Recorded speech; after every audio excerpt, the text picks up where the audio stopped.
কি মাটনের লাল ঝোল দেখে লোভ লাগছে, তাই না? চলুন দেখে নিই এই সহজ রেসিপিটা। সপ্তাহান্তের এই পড়ন্ত বিকেল আর মাটনের লাল ঝোল, সে এক অনবদ্য অনুভূতি।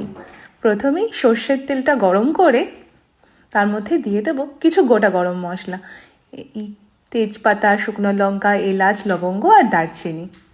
তার মধ্যে দিয়ে দিলাম কিছু আদা রসুনের কুচি। ভালো করে নাড়িয়ে নিয়ে তার মধ্যে পেঁয়াজ কুচিটাও দিয়ে দিলাম। এবার ভালো করে ভাজা ভাজা হতে দেব।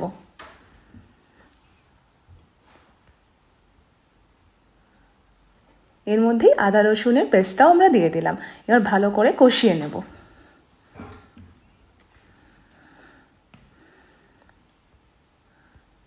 টমেটো কুচি আর লঙ্কা এটাও এবার অ্যাড করে দিলাম এটার সঙ্গে। এবার ভালো করে কষাবো। ডুমো করে কাটা আলু সেটাও দিয়ে দিলাম।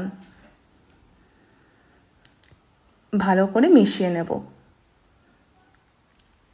আর এটা যতক্ষণ ভাজা ভাজা হতে থাকছে, চলুন আমরা মাটনটাও ম্যারিনেট করে রেখে দিই। এখানে আমরা ফ্রোজেন মটন নিয়েছি, তাই জন্য একটু দেরিতে ম্যারিনেট করলেও অসুবিধা নেই। আপনারা পারলে ওভারনাইট ম্যারিনেট করে রেখে দেবেন।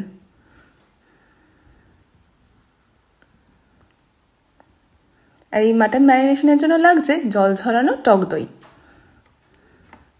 আর তার সঙ্গে রোজকার কিছু গুঁড়ো মশলা, যেমন নুন, হলুদ গুঁড়ো, ধনে গুঁড়ো, জিরে গুঁড়ো, লাল লঙ্কার গুঁড়ো, কাশ্মীরি লঙ্কার গুঁড়ো আর সামান্য একটু মিট মশলাও নিয়ে নিয়েছি এখানে।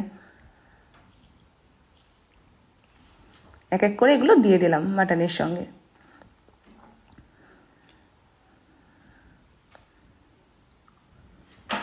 এবার ভালো করে ম্যারিনেট করার আগে একটু সর্ষের তেলও অ্যাড করে দিলাম।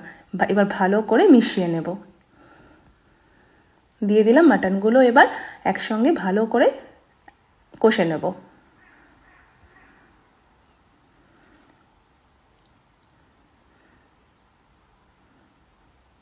ভালো করে কষানো হয়ে গেলে এর মধ্যে অ্যাড করে দেবো সামান্য জল, আর তার সঙ্গে একটু নুন আর ঘি পরিমাণ মতো। ব্যাস, এবার প্রেসার কুকারের ঢাকা লাগিয়ে 10-15 মিনিট দিলেই তৈরি হয়ে যাবে মাটনের লাল ঝোল।